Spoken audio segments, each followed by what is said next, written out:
Hi, മനോജാണ്. കുറേ നാളായിട്ട് ആഗ്രഹിച്ചൊരിടത്തേക്കാണ് ഈ യാത്ര. അവിടെ എത്തിയപ്പോഴോ വാഹനങ്ങളുടെ തിരക്കുകൾ കണ്ടാൽ തന്നെ അറിയാം ഇന്ന് പതിവിലും കൂടുതൽ ആളുകൾ ക്ഷേത്രത്തിലേക്ക് വന്നിട്ടുണ്ട് എന്നുള്ള കാര്യം. വാഹനങ്ങൾ പിന്നെയും വന്നുകൊണ്ടേയിരിക്കുന്നുണ്ടായിരുന്നു.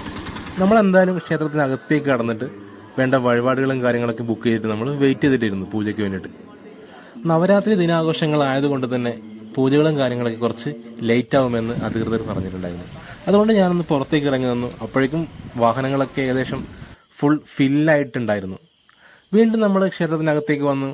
അതിനകത്ത് നടക്കുന്ന ആധ്യാത്മിക പാരായണങ്ങളും അതുപോലെ തന്നെ സംഗീത പരിപാടികളൊക്കെ ആസ്വദിച്ചുകൊണ്ട് പൂജയ്ക്ക് വേണ്ടി നമ്മൾ വെയിറ്റ് ചെയ്തിരുന്നു. അപ്പോൾ അതിനിടയിൽ നല്ല ശക്തമായിട്ടുള്ള മഴ അടിച്ചു നമുക്ക് പെയ്തുകൊണ്ടിരുന്നു. ക്ഷേത്രത്തിനകത്തും ഒക്കെ എല്ലാം നനഞ്ഞിരിക്കുന്നു. ഈ സമയത്ത് അതിനകത്ത് പൂജയും കാര്യങ്ങളൊക്കെ നടന്നുകൊണ്ടിരിക്കുകയാണ്.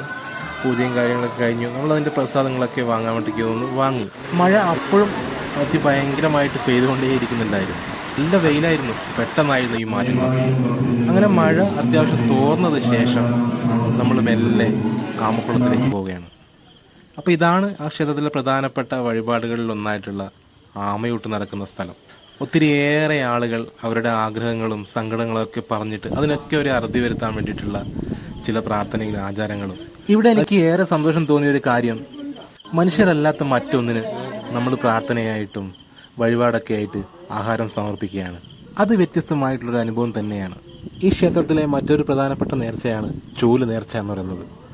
മുടി സംബന്ധമായ കാര്യങ്ങൾക്ക് വേണ്ടിയിട്ട് പ്രാർത്ഥനകൾ സമർപ്പിക്കുന്ന ആളുകൾ ചെയ്യുന്നൊരു നേർച്ചയാണ് ചൂല് നേർച്ച എന്നുള്ളത്.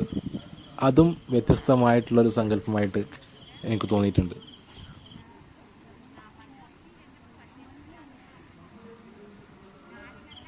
അങ്ങനെ ഞങ്ങളും ആമയൂട്ടൊക്കെ നടത്തിയിട്ട് അവിടെയുള്ള വിഗ്രഹത്തിന് ജലാഭിഷേകങ്ങളൊക്കെ ചെയ്തിട്ട് നമ്മളും തിരിച്ച് മടങ്ങുകയാണ്. പക്ഷെ അതിനു മുമ്പ് നമ്മുടെ ക്ഷേത്രത്തിന് ചുറ്റിയിട്ടുള്ള ഉപദേവതകളൊക്കെ ഒന്ന് കണ്ടിട്ട് പ്രാർത്ഥിച്ചിട്ട് നേരെ നമ്മൾ ഭക്ഷണം കഴിക്കാൻ വേണ്ടിക്ക് വന്നു.